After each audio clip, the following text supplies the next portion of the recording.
E aí, como é que você tá? Podcast Caos Corporativo na área, o que você tá fazendo aí? Bora falar de temas polêmicos dessa vez, sem Amanda Costa. Eu sou Alberto Reutemann, e você? Anderson Barros aqui com vocês para mais esse episódio do Caos Corporativo. Esse que você já viu como é que tá o clima por aqui, vocês já viram como é que tá o humor do Alberto. E isso vai se intensificar, porque o tema hoje é polêmico. Então você já viu que o meu humor tá lá na casa do Chapéu? Pois é, e aqui com vocês também, Fê Bragato, para continuar essa saga desta temporada maravilhosa que tá cheia de polêmica aqui. Socorro, Amanda Costa. Você viu como é que tá o humor de Alberto Reutemann, Amanda Costa? Vamos nós! Nossa temporada moldar o futuro atuando no presente. Novas gerações no mercado de trabalho. Roda esse troço logo aí! Olha, que meta! Vai brincar, né?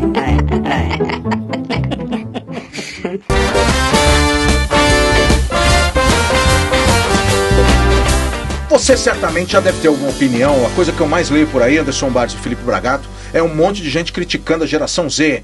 Tudo folgadinho, não gosta de ler, cada hora é uma coisa nova. E ainda tem a alfa. O que será de nós, meus amigos? Vocês são contra essa geração? Vocês querem eliminar todo mundo? Ou nós temos que entender e aprender com eles, Anderson Barros? Bom, antes de trazer solução e receita de bolo, acho que a gente tem que conversar um pouco mais a respeito das evidências de coisas concretas que estão acontecendo envolvendo a geração Z, que para todo mundo ficar aqui, ó, na mesma página, quando a gente fala aqui da geração Z, a gente está falando basicamente, né, dos jovens que já estão no mercado de trabalho, nascidos entre 95 e 2010, ou seja, nossos o filhos. Z, os nossos filhos, certamente, bom, pelo menos os meus. Eu também. Os meus, né? Os meus, a né? minha Tem filha. mais né? aí, então tá. Ó, Débora, fica ligado aí. Mas o Z mais velho, se nasceu em 95, está agora no auge dos seus... 19 anos. 95 não, minha gente. Não. 24, 39 anos, né? Não, 29, gente, pelo amor de Deus. 29 é verdade, anos. 29, Isso, a matemática aqui, Aqui ó, não é o tá forte, supimpa, viu, meus 29, amigos? é isso aí. Então, o Z mais velho, né, na Tem faixa quase aí, 30 anos. né, dos quase 30 anos, mas os que nasceram em 2010 ainda são muito jovenzinhos, né? Estão aí com os seus 14 anos, mais ou menos. E talvez essa coisa tenha se intensificado até por conta dessa parte mais jovem da geração Z. E a gente leu uma matéria recente, que o Fê vai comentar um pouco, que trazia algumas pérolas dessa geração, né, Fê? Pois é, saiu agora, super recente a matéria aqui, deste último mês, que os recém-formados estão levando os pais para acompanharem eles nas entrevistas de emprego. E aí saiu uma pesquisa que alguns recrutadores estão evitando de chamar esses jovens para entrevista por medo, né, de justamente, tipo, como é esse jovem, como é que ele vai lidar com as questões aqui internas e tudo mais. E pasmem, 20% do total dos entrevistados são pessoas que levam os pais para entrevista.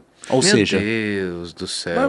Mas vamos ver. Por que você não levaria seus pais nas entrevistas? Mas por que levaria? Não, porque Calma. Exato. Ok, vamos falar. Por que você levaria?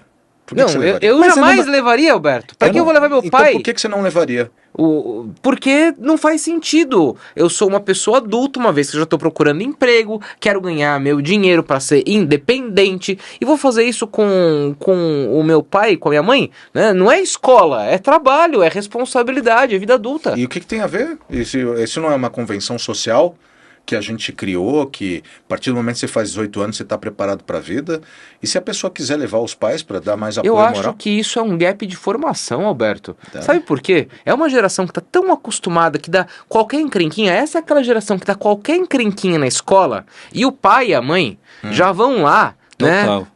Cobrar satisfação do diretor, do professor. Outro dia eu vi algum pai, né, com o qual eu convivo, indo na escola reclamar que os professores estavam mandando muita lição de casa. Certo. E você, Fê? O que você acha? Eu não consigo nem imaginar, eu não consigo me pôr no lugar para falar assim, eu levaria meu pai ou minha mãe ali para entrevista por algum motivo. Porque eu não consigo enxergar um motivo pra você levar teu pai e tua mãe, porque assim, quem vai trabalhar? Sou eu, meu pai e minha mãe? Quem vai lidar com isso no dia a dia? Porque assim, ele não vai estar presente todo dia ali comigo. Porque, como na escola, o pai e a mãe não vai pra escola com a gente, né? Por mais que ele vá ali em alguns momentos, em reunião e tudo mais, no dia a dia de trabalho, é você que tem que atuar, é você que tem que lidar com as coisas, ninguém vai fazer por você. E se eles falarem o seguinte, eu falei, olha, eu me sinto mais seguro sabendo que meu pai está lá fora, porque eu vou ficar bem descontrolado emocionalmente aqui se eu estiver sozinho. Ele me dá força, ele me dá equilíbrio. Eu sei que ele não vai vir trabalhar comigo, mas eu me sinto seguro e eu vou poder ser mais autêntico sabendo que ele está perto de mim. Ah, gente, eu acho que é um erro dos pais, assim. Me critiquem, me julguem, mas é aquela super proteção na qual essa geração foi criada, sabe?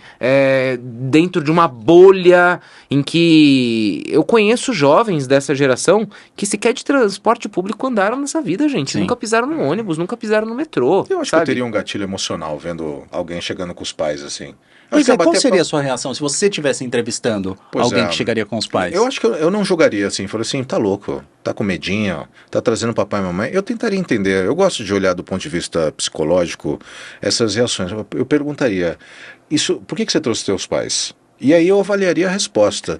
Mas eu confesso que eu gostaria de conversar com o pai. Gostaria de conversar com a mãe. Porque eu gostaria de entender da cabeça do pai. Por que raios ele achou que ele precisava? Mas eu perguntaria, falei assim, quais são os aspectos mais negativos do seu filho? Olha que pergunta bacana. Você entrevistaria o pai? O pai, já que trouxe, são 2 entrevistas. Pronto. Falei assim, o que você acha que seu filho tem que desenvolver? Eu falei, não pode deixar a toalha molhada na cama. Eu falei, bom, aqui não vai dar pra fazer isso, né? Mas o que você acha? Alberto, eu não sei, viu? Mas acho que a gente vive uma crise. E tá certo que é meio que comum que toda geração mais antiga critique a geração mais jovem em algum aspecto. Isso vai continuar assim. Mas recentemente, outro dia, um colega que trabalha numa grande corporação me ligou pra contar um caos, né? Dando risada sobre um pai ter ligado pro escritório pra reclamar algo em nome do filho, de alguma atitude interna, de algum líder, sabe? Como se estivesse ligando na escola. Vocês conseguem conceber uma coisa dessa, gente? Não. Bom, eu vi uma boa esses dias também. Uma escola estava fazendo a tal da dança das cadeiras. Sabe aquela brincadeira que a gente fazia, né? E aí você tinha lá, obviamente você tem 8 crianças, 8 jovens e 7 cadeiras. E sempre vai ter uma cadeira a menos, Tem uma cadeira a menos. Aí a música toca, e aí ele falando assim, Alberto, tinham 8 jovens e 8 cadeiras. Ué? E aí falou, mas como é que funcionava? Eu falei, não, é porque o jovem não pode ter a sensação de perda e que ele é excluído. Então a gente faz eles dançarem em volta das cadeiras e todo mundo senta nas cadeiras. Certo, aí quem sentar na colorida diferente é bonitinho, vai. Né? Não, gente, não dá. A pessoa não sabe lidar com frustração. É verdade. Né? Porque é uma frustração. E quantas vezes? Tem perdas, né? Nossa, muitas. Então vamos falar mais sobre isso. O que vocês acham? Porque assim, a gente está numa geração que não tinha podcast, não tinha tablet, não tinha computador. O nosso processo de aprendizagem ou era por livro, ou era para quem tem um pouco mais de dinheiro, ia para uma professora particular. Ia para a escola, recebia, a hora que você estava quase bombando, você arrumava lá uma tia ou amiga da tua mãe que podia te dar aula de matemática. No meu caso era assim, tinha uma amiga da minha mãe que dava aula de matemática, eu não repetia de matemática, eu não gostava. E hoje você tem uma quantidade enorme de metodologias de aprendizagem. Aluno não escreve, aluno tira foto muitas vezes com o seu próprio celular da sala de aula. E eu escuto muita gente falando assim, essa geração Z, geração alfa vai na mesma linha, essa turma não lê um livro. Pergunta, se a gente vivesse nessa época, será que a gente ia querer ler livro? Não é muito mais legal aprender por YouTube do que ter que de repente ler um livro? Eu acho que sim, até porque hoje em dia a gente aprende desse jeito. Eu não lembro qual foi a última vez, eu sou de uma geração que aprendia fazendo o fichamento. Sabe, quando você lê um texto e você vai... Na folha de almaço. E você vai resumindo em tópicos ali, né, os principais aprendizados.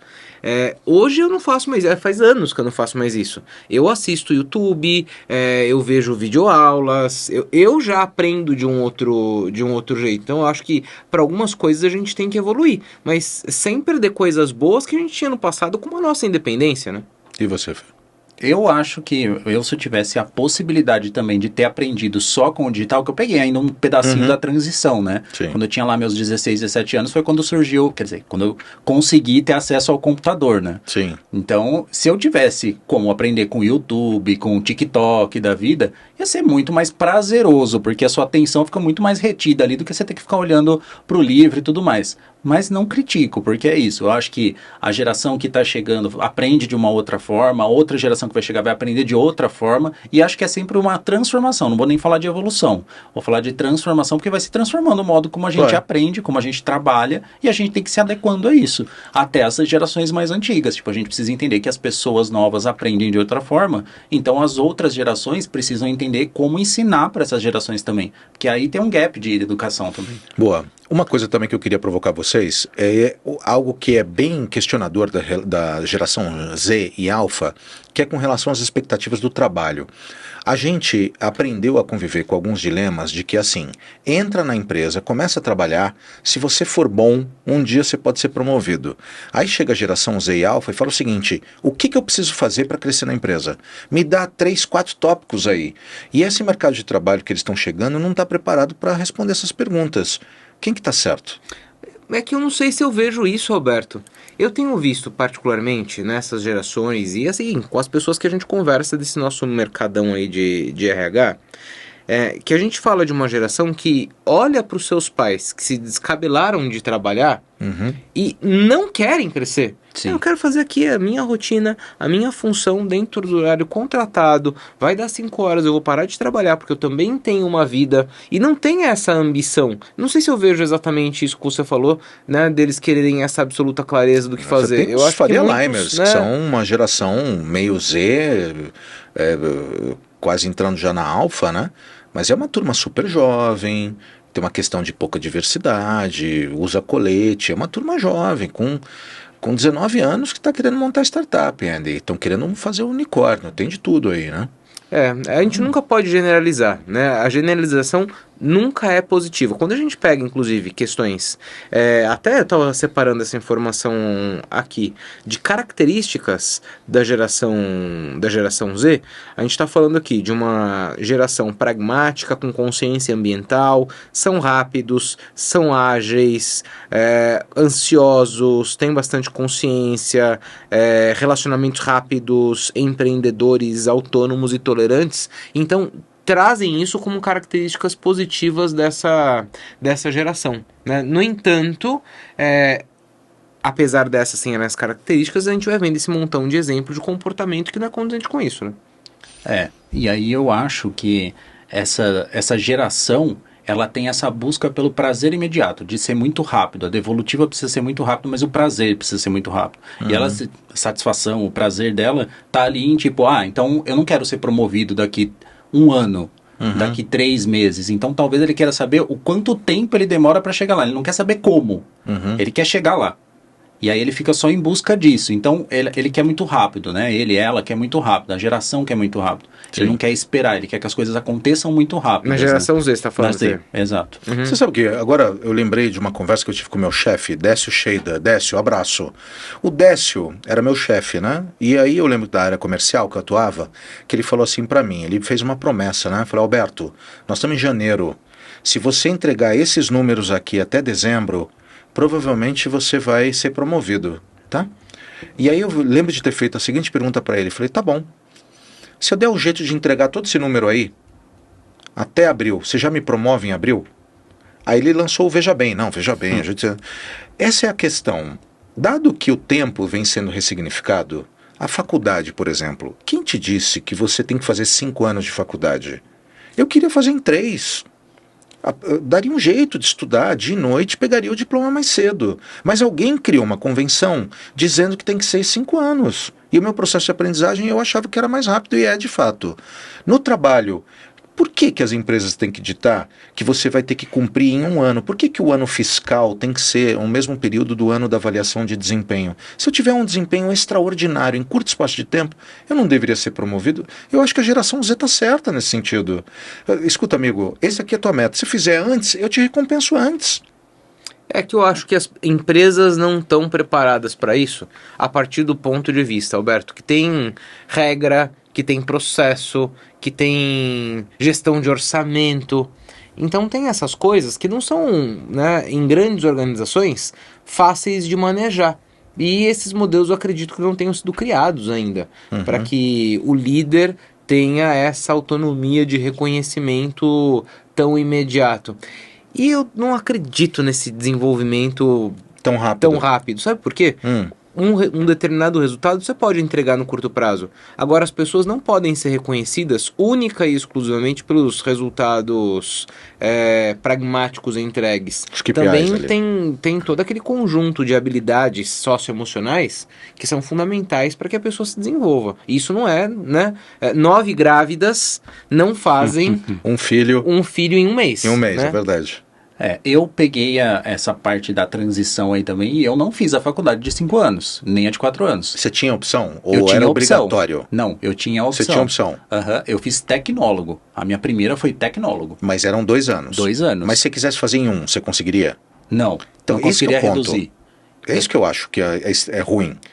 Porque alguém que não te conhece está ditando o tempo da tua aprendizagem. Mas acho que daí você tem possibilidades porque hoje, por exemplo, a pessoa pode fazer uma faculdade de 5 anos, pode fazer um tecnólogo ou pode fazer um bootcamp.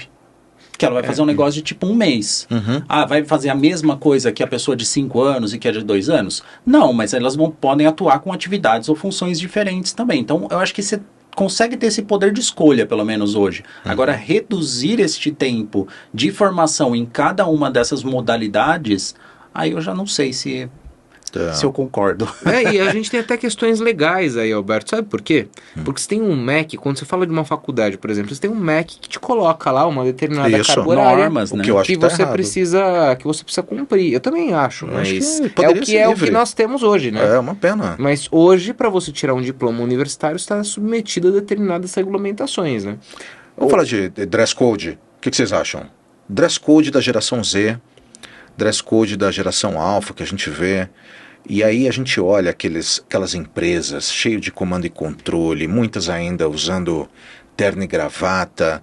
Eu preciso confessar, tem algumas coisas que eu olho hoje no mercado, eu ainda não faço o menor sentido. O setor judiciário usando beca, terno e gravata, ou mesmo em bancos. A gente vê não é beca mesmo, acho que não é beca. É beca? É toga? É toga. Desculpa, é toga. Beca de formação, formatura. Né? Boa. Usando toga. Aquela formalidade. E muitas vezes você vai, inclusive, no mercado financeiro, as pessoas usando terno e gravata. E eu já tive a oportunidade recentemente de perguntar, falei assim, por que você usa terno e gravata? E aí a resposta é o quê? Porque sempre foi assim, né? Não, porque eu vou visitar cliente. O cliente vai ainda ter a percepção de seriedade, de confiança se você estiver vestido com terno e gravata? Ou você chegar lá de camisa ou mesmo a camiseta descolada? Não? Pois vira um ciclo, né? Porque daí você acha que o cliente, aí o cliente também olha e fala assim, bom, tá julgando você pela aparência ali, aí vira um ciclo que você vai alimentando que de verdade vai fazer, pouco importa como a pessoa tá vestida, né? Também não pode ser desleixado, né? Não, gente? desleixado não. Desleixado não dá. Tem que ter um mínimo de senso ali, Exato. Né? Por exemplo, eu adoro, né? Meu guarda-roupa ultimamente tem sido meio da Mônica, assim. Vocês lembram quando a gente lia a gibi da Mônica? E ela abria o guarda-roupa e tinha o mesmo vestido? O mesmo vestidinho vermelho, né, cara? O meu guarda-roupa tem sido um pouco assim, calça jeans e camiseta preta, né? Então, se eu vou para um compromisso que é absolutamente formal, em cima da camiseta preta, o máximo que eu me dou o direito de fazer xadrez. É colocar uma camisa xadrez. Sapato, quanto tempo vocês usam um sapato? Nossa, eu doei todos. Cara, eu torço pra não ser convidado pra nenhum casamento, cara. Séculos. Não ter que sapato. Cara. Mas o último que eu fui de All Star já. Então, agora, acho que no final das contas, o dress code, hoje o mundo flexibilizou esse negócio. Sim, eu vou de camiseta em todos os lugares e não sou julgado, né, melhor ou pior por isso, mas também não pode ser de qualquer jeito, né? Claro. Tem que estar ali dentro de parâmetros mínimos. Mas qual que é o seu papo a respeito disso vinculado à geração Z? Que eu acho que a geração Z ela já chega com uma orientação de vista-se de você mesmo. O que as empresas estão tentando fazer, algumas empresas chegam e falam assim, venha vestido de você mesmo, desde que você se pareça com seu amigo, que use o mesmo colete, a mesma camisa polo. Então venha vestido de você mesmo, mas a hora que você olha, tá todo mundo igual. A geração Z ela já traz uma lógica, e uma das coisas que eu acho interessante, a nossa geração, geração X, ou dos próprios baby boomers, fazer tatuagem era um negócio completamente fora da caixa. Eu trabalhei num lugar, Alberto. Se tivesse tatuagem, veio aí. Fala o nome agora. Exposição. Vai lá, fala. Eu trabalhei num lugar, cara. Olha o pessoal entrando no LinkedIn pra ver já. Vai descobrir. Você não podia ter tatuagens à mostra. Então. Inclusive, tinha gente que tinha tatuagem que colava, sabe aqueles micropore cor da pele? E tinha que tapar a tatuagem porque aquilo não era admissível. Não era admissível. Era uma coisa de outro... Olha só, né? Cada coisa que a gente já vivenciou. Imagina. Que a gente via como normal. Aí, por exemplo, a menina tinha piercing. Aí o que ela fazia no piercing? Tirava e colocava. Não, colocava como se fosse um band-aidinho. Mas era um piercing assim, no mamilo ou era um piercing no... Não, no nariz, né? No nariz. Não pode tirar não pode usar o piercing. Não podia. Aí colocava um band-aidinho. Um band-aid, Tá pior do que no piercing. Não era uma coisa muito esquisita, gente? Muito. O meu pai falava pra mim, ele falava assim, se fizer tatuagem você não vai conseguir emprego em nenhum lugar, não vai conseguir emprego bom. Mal ele sabe hoje o tanto de tatuagem que a pessoa já tá. Ele achava que se tivesse... Mas a época dele era uma jogada para imagina, meu pai não tinha uma tatuagem, não tinha nada, nunca pintou cabelo, já pintei cabelo, já tô... Presidiário, todo riscado. Era comum um presidiário usar tatuagem, né? Naquela época... Porque simbolizava quantas pessoas matou, era um negócio assim. Agora, é engraçado porque a gente olha a nossa realidade aqui numa grande cidade como São Paulo e entende que alguns desses tabus já caíram.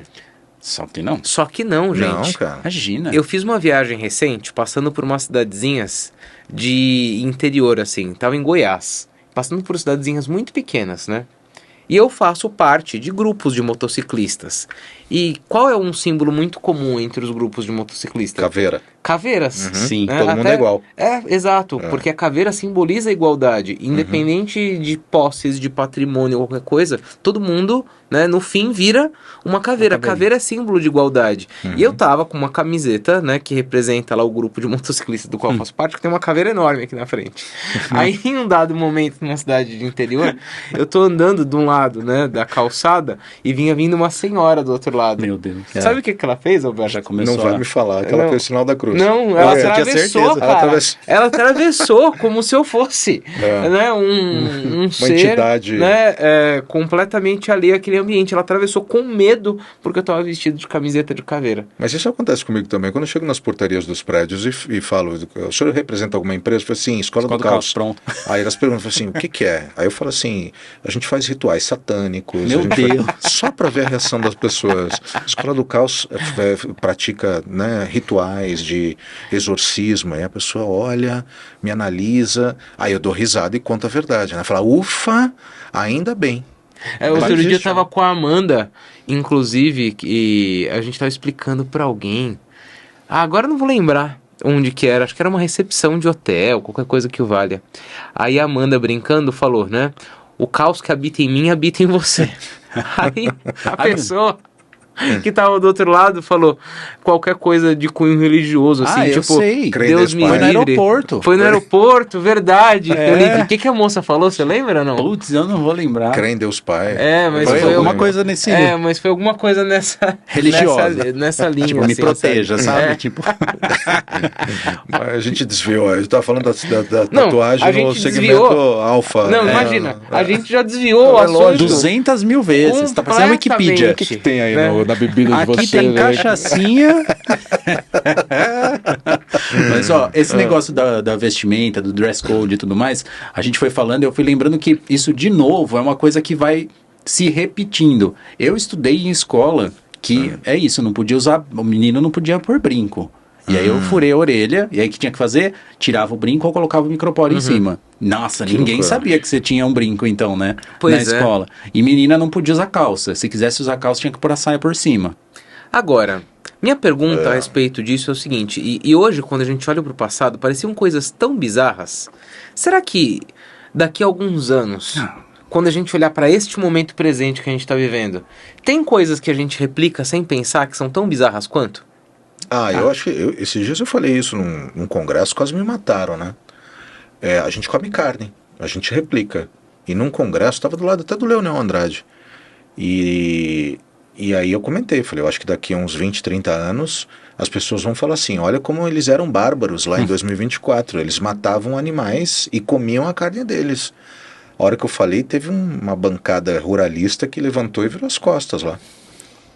E você, Fê, você acha que tem coisas bizarras que a gente pratica hoje que daqui a alguns anos a gente vai olhar e vai falar, putz, como é que a gente fazia aquilo? Eu não tenho dúvidas. Bom, é só a gente pegar fotos, por exemplo, do que a gente fazia anos 90, anos 2000, você olha e você fala assim, meu Deus, eu saía assim na rua. Com essa boca de sino. Aquelas roupas que você olhava e você falava, meu Deus, onde que eu ia dessa forma? Se a gente vai olhar da mesma forma, com hábitos, com roupas, com coisas que a gente come, vai olhar para agora e vai falar, gente, que absurdo era esse que a gente vivia. Que eu acho que a gente vai vivendo esses ciclos mesmo, né? Primeiro que eu acho que a gente vai andar pelado, né? Porque o calor, a temperatura vai ser num nível que a gente vai ter que andar praticamente como os romanos andavam nos fóruns, um ar-condicionado global. Um ar-condicionado global, né, cara? Gente, vocês fumaram alguma coisa hoje? Não é possível, cara. Que esse episódio tomou esse rumo nas nossas vidas. Que decepção, né? Se você, caro telespec, tá ouvindo tudo isso que a gente tá conversando, que a gente tá debatendo... Nada? Você chegou até aqui. Se você chegou até aqui... Parabéns, porque eu confesso que a gente tá nessa mesma onda aqui, né? A gente começou a falar de geração Z, que levava, né, ou que tá levando os pais pra entrevista de emprego, e acho que a gente achou isso tão esquisito que veio uma sequência de esquisitices, né? Aconteceram depois, né, dessa fala. Hora de encerrar, meus amigos, queridos sócios, Felipe Bragato, Anderson Bartz, Amanda Costa. Vamos nos despedir, lembrando que essa é a temporada Moldar o Futuro, atuando no presente. A gente tentou falar da geração Z, geração Alpha, conseguimos em parte, né? Parcialmente alcançamos o objetivo. A gente pode continuar falando a respeito desse tema logo mais, né? Podemos, tem muita coisa aí, porque não vai parar, né, de chegar gente nova no mercado e a gente não vai parar de se transformar também para entender como é que a gente tem que trabalhar e atuar com essas pessoas também. Última pergunta pra gente ir embora. Bora! Qual é a geração que vocês acham que vocês estão do ponto de vista mental? Vocês acham que vocês se encaixam na geração? Vem aí, polêmica! Eu me identifico bastante com as características das gerações entre as quais eu estou. Por quê? Eu tô bem ali no limiar entre X e Y. Eu tô com um pé em cada uma e me vejo com características bem fortes e presentes de ambas. E você, Fê? Eu me identifico super com a minha também. Y completamente. Y completamente. Tá bom, eu sou baby boomer. E respeitem. Sou bem baby boomer. Pior que não é, viu? Pior é que não é, coisa, né? É o que ele acha. Não, mas aí a gente tem que respeitar. Não é verdade? Exato. Bom. Porque é como ele se identifica. Exato. Tá certo? Tá tudo bem. Isso aí. Segue a gente nas redes sociais, manda pros seus amigos, pros seus inimigos. Dá essa moral pra gente aí, passa a sacolinha aí, precisamos aumentar o número de likes. Nunca monetizamos esse troço. Tá na hora. Tá na hora. Né? A gente não se inscreveu nada. 130 mil ouvintes. E abrimos mão apenas para te levar informação e gerar algumas risadas. E entretenimento. Mas a chave Pix tá no QR Code, não, brincadeira. Beijo, até semana que vem. Bora nós. Tchau. Beijo. Tchau. Fui.